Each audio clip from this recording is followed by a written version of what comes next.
자, 1번 문제. 얘는 지금 지수함수의 정점에 대한 문제거든. a 값에 관계없이 항상 지나는 점을 찾으라는 거잖아. 그런데 우리가 배웠다시피 이렇게 지수함수가 생겼다면 이때 우리 선생님이 지수함수 그래프 빨리 그리는 방법 알려줬잖아. 그때 첫 번째가 정점을 찾자고 했었고, 정점이라는 거는 이 지수 자체가 0이 되는, 지수 자체가 0이 되는 값이 여기서는 bx 플러스 c가 0이다 라고 놓으면 얘는 마이너스 b분의 c가 되겠지. 얘가 0이 되면은 왜 그걸 정점이라고 얘기하냐면 a가 뭐 3이든 10이든 100이든 간에 지수가 0이 되면은 항상 1로 똑같아지잖아.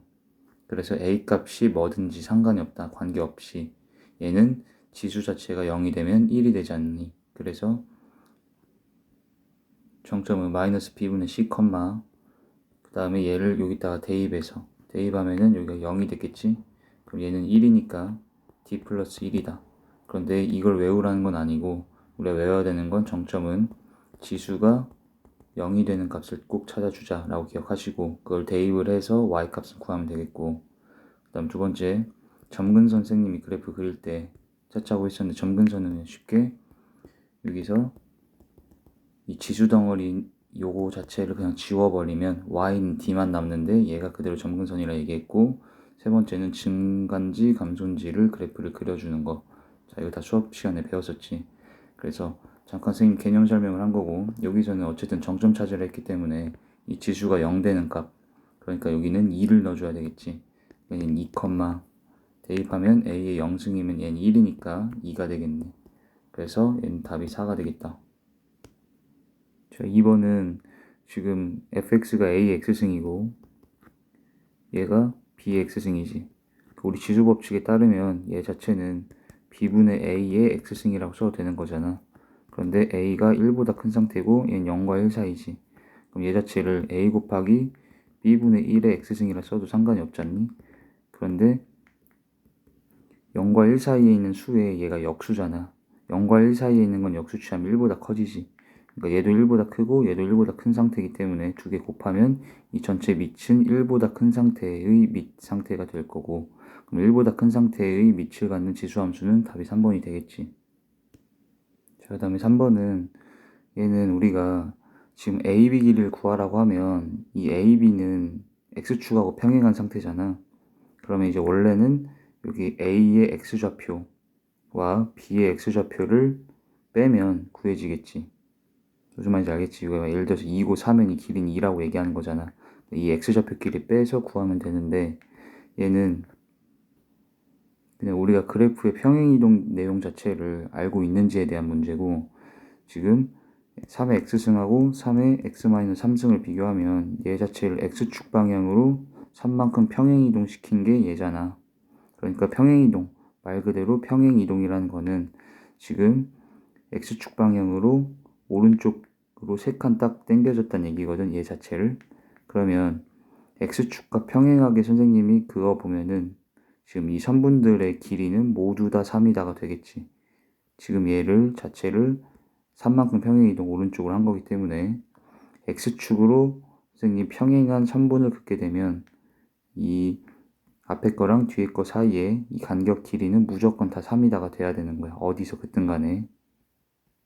여기는 되게 좁혀져 보일 거지만 실제로 여기도 이렇게 선생님 x축과 평행하게 그어서 이 길이를 측정하게 되면 얘도 무조건 다 3이다가 되거든. 이쪽도 이렇게 넓어질 것 같지만 계속 이 길이는 3으로 유지가 됩니다.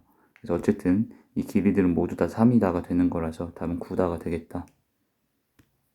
그러면 y축 방향의 평행이동도 지금 잠시 얘기를 하면 이렇게 생긴 함수 자체를 선생님이 y축 방향으로 예를 들어 이만큼 평행이동 시키잖아? 그럼 얘는 위로 두 칸씩 다 당겨지겠지. 그럼 얘는 이 y축하고 평행한 선분을 이렇게 다 그어주면은 이 길이 간격이 전부 다 2로서 동일하게 되는 상태가 되는 거야.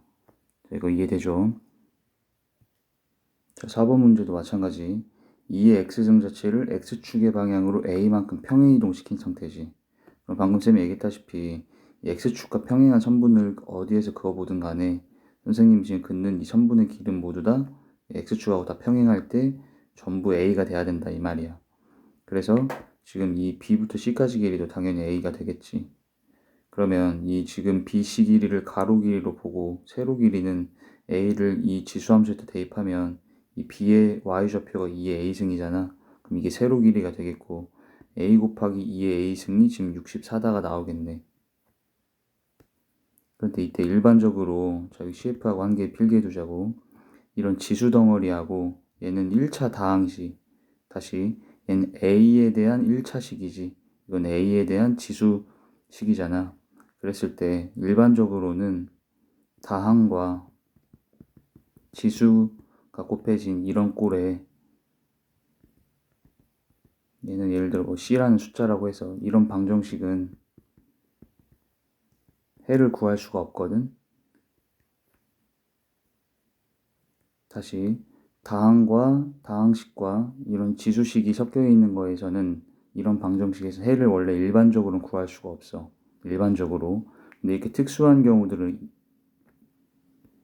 존재하게 되는데 얘는 뭐가 특수하냐면 이걸 풀 때 그냥 적당한 값을 대입해서 구해 주면 되거든. 얘는 그냥 우리가 직관적으로 64라는 것도 2의 6승. 그러면 A에 4를 한번 대입해 볼까 이렇게 생각을 해보는 거야. 그럼 얘 자체가 16이 되고 딱 64가 만들어지지. 그래서 얘는 답이 4라고 구해지긴 하는데 일반적으로는 이렇게 다항식하고 지수식이 곱해져 있는 이런 식의 방정식은 해가 구해지진 않습니다. 이것도 기억해 두시고, 그러면 이제 우리가 이런 수준의 지수식과 다항식이 곱해져 있는 이런 방정식을 풀라고 나올 때는 방금 이 문제처럼 적당하게 대입했을 때 답이 나올 수 있는 이런 특수한 상황에서의 방정식만 주어지고 해가 구해지지 않는 방정식은 애초에 주어지지가 않겠지. 자, 그 다음 문제. 자, 5번은 지금 이 fx라는 지수함수 평행이동이 일어난 상태지. 그런데 이 지수함수에 fx라는 것 자체가 이게 함수값을 의미하잖아. 함수값이라는 거는 y값이지. 근데 어떤 y값이냐면 x가 0보다 큰 상태에서의 이 fx가 갖게 되는 y값인데 이 자체 이거 우리가 가우스죠. 가우스를 씌워놓은 얘를 a의 원소라고 하란 얘기야. a의 원소 자체가 지금 이 fx의 함수값, 어디에서 함수값이냐면 양수 범위에서의 함수값이란 y값이라 있어. 이 y값 자체의 가우스를 씌워놓은 걸 a의 원소로 갖겠다. 그리고 그 모든 a의 원소를 합치라고 되어 있잖아. 그러니까 우리는 뭘 확인해야 되냐면 0보다 큰 범위에서 이 fx라는 이 함수가 가질 수 있는 함수값의 범위를 구해줘야 돼. 자, 함수값이란 y값이라 얘기했습니다. y값. 그래서 이 그래프를 그려볼 건데, 자, 이거 아까 쌤이 1번에서 얘기했던 거 정점 찾기. 정점은 지수가 0 되는 값이라 얘기했지. 그러니까 여기가 2지. 2, 2를 여기다 대입하게 되면 여기가 0승이니까 얘는 1이고 3 더하면 4지. 2,4가 정점인 거고 점근선은 이 지수를 날리라 했지. 그래서 y는 3. 자, 이게 점근선이 되고 그 다음에 함수 자체가 지금 감소함수죠. 얘는 2분의 1의 x승이라는 감소함수를 대칭 이동은 하지 않고 그냥 평행 이동만 했기 때문에 이 함수도 감소함수여야 돼. 얘가 이렇게 생겼을 거고, 이때 y절편은 우리가 y절편까지만 딱 확인해 줄 건데 y절편은 x에다 0 대입하면 나오지. 그럼 얘가 7이다가 계산되어 나오겠다. 근데 y절편 여기 y축까지만 그래프를 그리는 이유는 우리는 0보다 큰 범위만 확인하자고 했잖아 지금. 그러니까 0보다 큰 범위라는 게 이 그래프상에서 y축의 오른쪽 부분만 보자는 거지. 그리고 0은 포함이 안 되는 거기 때문에 여기는 빵꾸를 이렇게 딱 뚫어놓게 되면 된다. 자, 이렇게. 그럼 이때 선생님이 이 0보다 큰 범위라는 건 이 빨간 색깔 그래프고 얘에서 가질 수 있는 y값, 그러니까 함수값이라는 건 이 y값 치역이죠, 치역. 치역 읽을 땐 선생님이 이 그래프 자체를 y축으로 누르라고 하잖아. y축으로 누른다는 게 지금 이 분홍 빨간 색깔을 y축으로 다 이렇게 눌렀다고 치고보세요. 딱 다 달라붙게끔. 그럼 여기부터 쭉 닿아서 밑으로 쭉 여기까지 붙어 당기겠지. 그런데 이때 우리가 볼 건 3일 땐 어떻게 되겠어? 3일 땐 3일 때는 얘가 이 점근선을 따라서 가는 거기 때문에 이 밑으로 이렇게 내려가지면 3에서도 달라붙겠지만 지금 얘가 점근선, 즉 이 따라만 가는 상태라서 이걸 내가 y축을 눌러도 3은 닿지 않은 상태로 7부터 3, 4, 2로 y값들이 대응되어 나오겠지. 그래서 y의 범위는 3부터 7까지가 되는 거고, 이때 가우스를 씌운 게 a의 원소잖아. 가우스. 그러면 이 안에 있는 값들은 가우스 씌우면 얘는 뭐 3점 몇이면 3이 될 거고, 그 다음에 6점 몇 가지는 6으로 나오겠지. 3, 4, 5, 6이 다 나오겠다. 다 더하면 18이다가 답이 되겠다. 자, 6번은 지금 이 함수 자체의 점근선이 y는 2래. 그럼 일단 b는 아까 얘기했다시피 그냥 바로 2다라고 알 수가 있겠지. 자, 그리고 얘 자체를 y축에 대해서 대칭 이동을 하면 y축 대칭은 x의 부호를 뒤집죠. 여기 x라 써있는 거는 부호를 바꿔주게 되면 되고, 얘가 지금 이거라는 거네. 얘가 마이너스 1,10을 지난대. 그럼 대입을 해야 된다는 얘기겠지. 이걸 지나니까 대입하면 성립이 될 거고, 대입해주게 되면 이렇게 되겠다. 그럼 얘가 넘어가면 8이 되고, 8은 2의 3승이니까 2 더하기 a가 3, 즉 a는 1, b는 2니까 답이 3이다가 되겠고, 그 다음에 7번은 자, 이게 선생님이 여기 괄호에 1차식이 온 게 아니면 이 자체를 치환하라고 항상 얘기했던 그거거든. 여기 지금 절대값 상태로 지금 식이 들어와 있지. 그럼 이걸 치환을 해서 t로 치환을 해주고, x의 범위가 마이너스 6부터 2 사이일 때 치환을 하게 되면은 다시 여기서 t의 범위를 찾아줘야 된다. 그러니까 한마디로 여기 지수가 1차식이 아닌 어떤 식이 이 뭐 절대값이든 아니면 여기 2차 이런 식으로 오든 간에 여기 식 상태가 오게 되면 이 자체를 t로 치환해 주라는 거야. 이 지수를. 그리고 꼭 이때 주의해야 될 거는 t의 범위를 치환한 이 문자인 t의 범위를 새롭게 구해내야 된다. 꼭 이거를 찾고 풀도록 하세요. 그러면 t는 지금 절대값 x 빼기 1인데 이거 그래프 그릴 수 있지 우리가. 그럼 이거의 그래프를 선생님이 그리면 t의 범위 찾는다라는 게 우리는 범위는 최소부터 최대까지라고 얘기를 해줘야 되는 거니까 이 t의 최소값과 최대값을 찾아줘야 되는 거거든. 근데 어떤 범위냐면 일단 x가 마육부터 2까지인 이 사이에서 t가 가질 수 있는 최소 최대값을 찾으라는 거지. 그리고 최대 최소값이라는 것은 우리가 치역이잖아요. 함수값. 그리고 이거의 그래프를 그럼 그려서 생각하면 x축하고 t축을 그리면 되고, 원래 우리가 이거 y라고 쓰던 게 그냥 t로만 바뀌었다 생각을 하시면 돼요. 그럼 얘가 y축이 아니라 t축이겠고, 얘 그래프는 절대값 x가 이렇게 생겼지.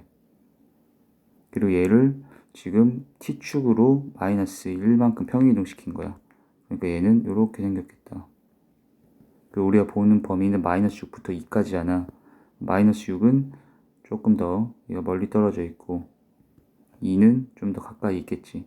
그러면 요 지금 쌤 초록 색깔로 그리는 이 범위 내에서 가질 수 있는 이 V자 모양의 절대값 함수의 최소값은 마이너스 1이고 최대값은 마이너스 6을 집어넣었을 때 값이겠지. 그래서 마이너스 6을 여기다 대입해주면 6 빼기 1이라서 5다가 나오겠다. 그러니까 t는 현재 5부터 마이너스 1까지 t 값이 나온다라는 걸 알 수가 있겠고, 그럼 이때 원래 주어져 있던 우리의 이 지수함수 자체가 밑이 1보다 큰 상태지. 그럼 얘는 증가함수기 때문에 지수가 가장 클 때, 가장 큰 정의역 대입했을 때 가장 크게 나오지. 그래서 2의 5승이 최대값이고 2의 마이너스 1승 가장 작은 정의역 넣었을 때의 값이 최소가 되겠지. 그래서 얘가 최소 최대인데 얘들을 곱하라 했으면 2의 4승이라서 답이 16이다. 자, 이해되죠? 그리고 여기다 한 가지만 더 필기. 자, 방금 선생님이 지금 원래는 이게 x에 대한 함수였던 거를 이 자체를 t로 치환하여 치환한 상태에서 최대값, 최소값을 구하고 그대로 답으로 만들었는데, 자, 이것도 수업 시간에 얘기는 많이 했지만 최대 최소값은 치환한 상태에서 구하여도 원래 치환하기 전에 최대 최소값하고 바뀌지가 않습니다. 치환해서 구해도 된다. 이거를 한번 필기를 해두자고. 자, 그 다음 8번 문제는 또 CF하고 우리 교재에다 필기를 해두자. 자, 여기서 선생님이 무슨 얘기를 할 거냐면 이렇게 2차 함수가 있을 때 얘가 어디에서 최소값을 갖니? 라고 하면 이 최소값에 대한 얘기를 잠깐 할 때 선생님이 지금 범위를 주지 않았잖아. x의 범위를 주지 않았을 때는 x는 모든 실수 취급되는 건 알고 있지. 다시 x의 범위가 선생님이 따로 언급을 안 해주면, 범위가 없으면 x는 모든 실수 취급을 하는 거야. 모든 실수 취급한다는 얘기는 x축이 예를 들어 이렇게 있다라고 치면 이 모든 x값에서 이 함수를 다 관찰하라는 뜻인 거거든. 그래서 이때는 최소값이 여기 추계방정식에서 나오겠지. 그 2차 함수의 추계방정식은 혹시 모르면 적으세요. x는 마이너스 2a분의 b고 얘가 2차 계수, 얘가 1차 계수지. 그래서 이렇게 x의 범위가 없을 때, 즉 x가 모든 실수라면 최소값은 추계방정식인 이 자체를 대입하여 만든 이 y값이 최소값이지. 최대 최소값은 y값이라 얘기했어요. 그래서 이 추계방정식을 대입해서 만든 y값, 즉 꼭지점의 y값이라는 거죠. 그런데 자, 이때 만약에 선생님이 x의 범위를, 자, 여기의 값을 예를 들어 뭐 a라고 하고 x를 a보다 큰 범위에서만 보라고 했다고 쳐봐. 그럼 큰 범위에서만 보란 얘기는 이제 모든 그래프를 모든 구역에서 다 관찰하라는 게 아니라 지금 a보다 오른쪽에서만 확인을 하라는 얘기야, 관찰을. 그리고 이게 등호가 있으면 a도 포함되는 거라 그때는 여기를 이렇게 색칠해주면 되는 거고, 등호가 없을 때는 여기 a에는 빵꾸를 뚫어서 포함이 안 된다라고 표시를 하는 거야. 자, 그럼 이때는 최소값이, 아직도 최소값이라는 거 y값 중에 제일 작은 값이고, 이때 꼭지점의 y값이 가장 밑에 있기 때문에 제일 최소값이 되겠지. 여기까지도 이해되지? 자, 그런데 만약에 선생님이 그래프가 다시 이렇게 있었을 때 지금 여기를, 여기 x값이 예를 들어 b라고 하면 이때 x가 b보다 크다 에서 관찰을 하라고 한 거야. 그럼 여기에서 최소값이 뭐냐라고 선생님이 묻게 되면 우리가 지금 관찰해야 되는 데는 b보다 오른쪽이지, 큰 쪽이니까 b를 그리고 포함을 안 했네. 그래서 이렇게 전체를 볼 게 아니라 b보다 오른쪽 파트만 우리가 관찰을 하고 여기에서의 최소값이 뭐냐 이렇게 되는 거예요. 그러면 b를 넣었을 때 예를 들어 여기 값이 2라고 치면 이제 우리는 2가 가장 밑에 있는 y값이다 라고 생각을 해볼 것 같은데, 문제는 여기 b가 포함이 안 되어 있잖아. 그럴 때는 이 함수값으로 2가 계산되어 나올 수가 없는 거지. 그러니까 여기 등호가 있으면 여기 색칠이 돼서 함수값으로 2가 포함되어 나오겠지만 얘가 지금 등호가 셈이 없는 상태로 줬었잖아요. 여기를 등호를 없는 상태로 줬기 때문에 지금 여기 2라는 값은 포함이 되지가 않는 거야. 상태가 이렇게. 그러면 이런 거는 최소값이 없다라고 얘기를 하셔야 돼요.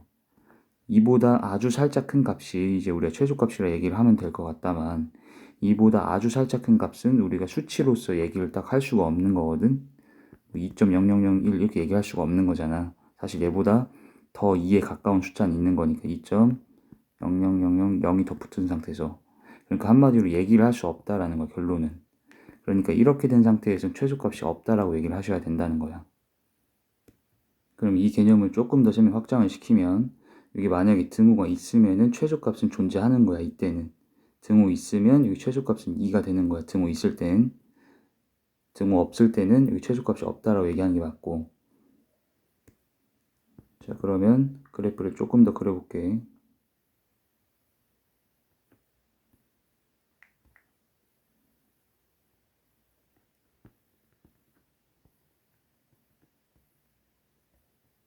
자, 이렇게 그래프가 그려져 있다라고 쳐볼게.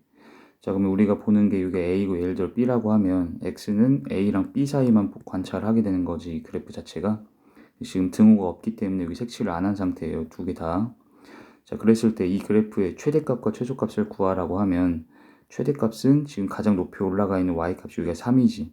최대값은 3이라 얘기를 하면 되고, 최소값 같은 경우에는 지금 이거 2라는 값보다 이 더 밑으로 내려가 있는 값들이 존재하는데 지금 마이너스 1을 최소값이라 얘기할 수가 없는 상태라는 거지. 왜냐면 여기 포함이 안 되니까 마이너스 1이 함수값으로 나오진 않는다는 거잖아. 그러니까 여기서도 최소값은 없다라고 얘기를 해야 되는 거야. 자, 마지막 예시. 만약 그래프가 이렇게 그려져 있다. 그러니까 우리가 관찰해야 되는 x의 범위는 a보다는 크고 b보다는 이하를 보는 거지, 여기에서는. 그럼 이때는 최대값은 여기 5는 지금 우리가 함수값으로서 계산이 되어 나오는 거야. 왜냐면 b는 포함이 되어 있잖아, 지금. 그래서 정의역에 b는 포함되어 있으니 y값도 5가 계산이 되어 나온다. 그러니까 최대값은 5라 얘기하면 되고 최소값은 여기에서도 여전히 없다. 이런 식으로 나오는 게 되겠지. 자, 그럼 이 문제를 풀어보자고. 지금 주어져 있는 이 함수는 일단 우리 a x등꼴이 반복되면은 얘는 t로 치환하라고 배웠지. 그래서 이 x등 자체를 t로 치환한 상태에서 생각을 한다. 그럼 얘는 t제곱 빼기 at 플러스 12야. 그리고 치환했기 때문에 t의 범위를 꼭 따로 써줘야 되죠. t는 이거 지수 양수죠. 그러면 얘가 t에 대한 2차 함수꼴인데 이제 문제가 이제 x는 2에서 최소값을 갖는다라고 써 있잖아. 그러면 x가 2면 여기 x에다 2를 넣어주게 되면 t 입장에서는 t가 4일 때가 되는 거야. x에 2 넣었을 때. 그러니까 이 t에 대한 2차 함수는 t가 4일 때 최소값 이거 1 때 최소값을 갖는다라는 거예요. 이게 존재한다는 뜻이야. 갖는다 써 있다는 게 존재한다는 얘기겠지. 그런데 이 최소값이 4에서 나왔는데 얘가 그래프를 선생님 생각해보면 추계 방정식이 마이너스 2a분의 b를 계산하면 2분의 a가 추계 방정식이지. 그러면 이 2차 함수 자체는 생긴 게 이렇게 생겼을 거야. 여기가 2분의 a 상태에서. 그런데 우리가 관찰해야 되는 범위는 t가 양수 범위에서만 관찰해야 되는 거지. 근데 양수라고 하는 건 0보다 오른쪽. 근데 0이 지금 여기에 있는지를 모르잖아. 그래서 가정을 해야 돼요. 0이 지금 이 축방보다 왼쪽에 있을 수도 있고 이거 축방하고 같을 수도 있고 축방보다 오른쪽에 있을 수도 있는 거죠. 축의 방정식보다. 그런데 첫 번째 경우 만약에 0이 여기 있었다라고 쳐봐. 그렇게 되면 우리가 관찰해야 되는 범위는 t가 0보다 큰 범위, 즉 이 0보다 오른쪽만 관찰을 해야 되니까 지금 이 검은 색깔은 지우고 이 주황색 범위에서 보는 거야. 그런데 쌤이 아까도 얘기했지만 이렇게 되면 여기서 최소값은 있다라고 하면 안 된다는 거지. 0에서의 값 자체가 존재하지 않잖아. 그런데 얘는 최소값이 존재해야 한다라고 얘기를 했기 때문에 이때는 지금 이런 케이스면 안 된다라는 걸 알 수가 있겠지. 그럼 이제 두 번째 0이라는 값 자체가 만약에 이 추계방정식하고 똑같다라면 또 얘도 마찬가지 상황이 발생된다. 얘가 만약에 추계방정식 자체가 애초에 0이어 버리면 0보다 큰 범위를 보는 거기 때문에 여기를 관찰해도 우린 최소값이 존재하지 않게 되는 거지. 이 값이 예를 들어서 뭐 3이면 최소값을 3이라 얘기하면 안 되잖아. 0에서 지금 정의가 안 된 거니까. 자, 그래서 결론적인 거는 이제 0이라는 값은 축방보다 왼쪽에 있어야 되는 거고, 자, 왼쪽에서는 이렇게, 그럼 여기를 우리가 관찰하게 되면 이 빨간 색깔을 봤을 때는 이제 최소값이 어디에서 나오는 거야? 이 축의 방정식에서 최소값이 존재하게 되는 거지. 이 꼭지점의 y값이 지금 최소값이겠네. 그런데 이때의 t가 아까 4에서라 했잖아. 그렇기 때문에 이게 지금 4란 뜻입니다. 그래서 a는 지금 8이라는 값을 우리가 구할 수가 있고, 자, 그 다음에 이제 방정식으로 넘어가져서 a가 8인데 지운다. 여기 8인데 이거의 두 근을 알파 베타라고 얘기하래. 자, 그럼 이 상태에서도 얘를 이제 또 치환하겠지. 그럼 이번에 뭐 p로 치환해보자. 2의 x승을 p로 치환하면 얘는 p제곱 마이너스 8p 플러스 12가 되는 거고, 자, 이때의 두근이라는 거는 이 알파 베타는 x 값들이죠. 왜냐면 이 주어져 있던 방정식이 x에 대한 방정식이니까. 치환을 한 상태에서는 이 두 근은 p 값이 되는 거지. p라는 거는 2의 x승이었고 알파 베타가 아까 x 근이잖아. 그러니까 여기에 알파 베타를 넣으면 p라는 거는 2의 알파승하고 2의 베타승이 얘네가 근으로서 2차 방정식이 근을 갖는다는 거고, 그럼 얘를 계산할 때는 두 근의 합과 곱을 근과 계수관계 쓰자. 두 근의 합은 마이너스 a분의 b지. 그 다음에 곱은 a분의 c, 1분의 10이니까 10이지.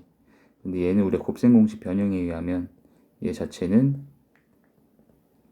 2의 알파 플러스 2의 베타 승의 제곱에서 이거의 2배를 빼주면 되죠. 곱셈 공식 변형. 그럼 얘가 64 빼기 24라서 답이 40이 나가 되겠다.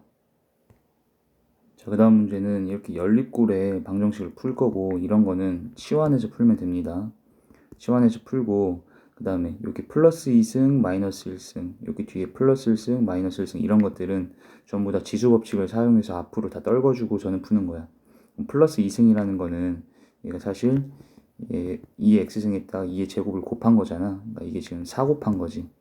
그리고 이 x승 재생님 a로 치환하면 얘는 4a가 되는 거고, 여기 마이너스 1승이라는 거는 얘는 사실 3y승 나누기 3의 1승을 한 거죠. 그러니까 얘는 3분의 1, 3의 y승인 거 알겠죠? 그 상태에서 3의 y승을 b로 치환하면 얘는 이렇게, 그 다음에 여기도 이게 다 떨구면 2분의 1에 곱하기 a, 그 다음에 3b가 되겠다. 그래서 얘는 단순하게 이거 두 개 1차 1차 연립하면 a 값하고 b 값이 그냥 쉽게 구해지겠지. 그래서 a 값하고 b 값 구하면은 a가 원래 2의 x승, b는 3의 y승이니까 x, y 값도 구해지겠다. 자, 그다음 마지막 10번은 일단 fx 자체를 좀 정리를 할 건데, 이것도 우리가 1단원에서 지수단원에서 배우지. 선생님 밑이 같은 상태에서 이렇게 더하거나 빼져 있는 게 나오면은 묵자라고 얘기했었잖아. 여기도 마찬가지입니다. 지금 3으로 밑이 다 같은 상태인데 그럼 얘 자체를 3의 x승으로 묶어줄 거야. 묶게 되면은 분자 13 냅두고 여기 나눠서 적는 거지. 얘네들을 3의 x승으로 나눠서 이렇게. 그럼 얘가 9 더하기 4니까 13이 되네 딱. 여기 자체가 13이라서 약분되면 fx라는 게 깔끔하게 이렇게 정리가 되겠다. 그럼 얘는 지금 3의 마이너스 x승이라고 보면 되겠죠. 그래서 여기 fx에다가 대입만 해주면 6 곱하기 3의 마이너스 x승, 그 다음에 얘는 마이너스 x를 x에 또 넣는 거지. 여기다. 그럼 얘는 3의 x승으로 바뀌었을 거고, 그럼 얘 둘이 역수관계니까 이걸 t로 치환시키면 얘는 t분의 1이지. 그러니까 얘 자체가 t분의 6 플러스 t가 5다. 양변에다 t를 다 곱해주고 t에 대한 그냥 2차 방정식 푸는 거고, 그럼 얘가 넘겨서 2, 3 마마 하면은 t는 2 또는 3이다가 되겠죠. t라는 건 3의 x승인 거야. 그래서 t는 3의 x승이라고 쓰고, 이때 두근을 다시 알파 베타라고 하면 이게 알파 베타 x 값들인 거잖아. 그러니까 이게 t에 대한 방정식의 두근이 2, 3이면은 지금 이때 이 x가 알파 베타라는 거거든. 그러니까 3의 알파승과 3의 베타승이 2랑 3이 되겠다는 뜻이야. 근데 얘는 9의 알파승, 9의 베타승이니까 지금 제곱해서 더하라는 얘기지. 3의 알파승 제곱하면 9의 알파승이 되니까. 그래서 답은 4 더하기 9가 돼서 13이다가 되겠다.